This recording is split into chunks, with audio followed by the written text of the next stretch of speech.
So ayan mga kadrama-rama, alam ko pong inaabangan nyo po no, yung next na mangyayari po dito sa Abot Kamay na Pangarap dahil sobrang nakakatins na nga po no, tsaka nakaka-excite na nga din po talaga yung pinapakita ni Director every episode dito sa Abot Kamay na Pangarap habang nalalapit na nga po mga kadrama yung pagtatapos talaga ng Abot Kamay na Pangarap dahil alam naman po talaga natin mga kadrama kung ano yung naging senaryo kahapon nga po no, dahil nga po may nakita daw po talagang bangkay ng isang tao at saka isang doktor daw po at nakita doon sa AD na talagang sa Apex at saka kapangalan po talaga doon na Doc Lindon. Talagang tinawagan kaagad ni Reagan itong si RJ na napatay na daw po itong si Doc Lindon dahil nga po nalaman din po talaga natin mga kadrama na itong si Zoe, sinabihan nga din po talaga ni Carlos na wala na mayroon daw siyang isang tao na pinatay dahil nga po siya nga po yung nakakaalam ng kanilang sekreto, talagang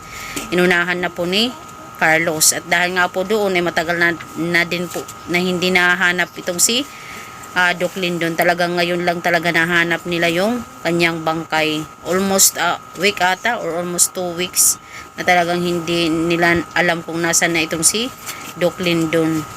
Hanggang sa nagkaroon ng kasalan Lynette at saka RJ. Pero yun lang ng problema kasi hindi naman talaga sila natuloy sa kanilang kasalan dahil nga po sa kagagawan ni Carlos at saka ni Moira, no? So ngayon mga kadrama, talagang tinutukoy talaga ng mga otoridad kung ano talaga yung totoong nangyari talaga dito kay Doc Lindon. Kahit nga po itong si Reagan, nang makita niya ay talagang gulat na gulat siya talaga at hindi siya makapaniwala na wala na po itong si Doc Lindon. Ano ba yung kanyang kasalanan? Bakit humantong siya sa ganitong sitwasyon, di ba? Siyempre, yun ang hindi nila alam kasi si Lindon talaga yung unang nakakaalam ng sekreto nila, Carlos at saka Zoe. Na talagang alam ni Lindon yung sekreto nilang dalawa na sila ay mag-ama at hindi siya anak ni RJ. Yun lang po talaga no, mga kadrama, yung nakakalungkot pag mayroong kang sekreto na nalalaman.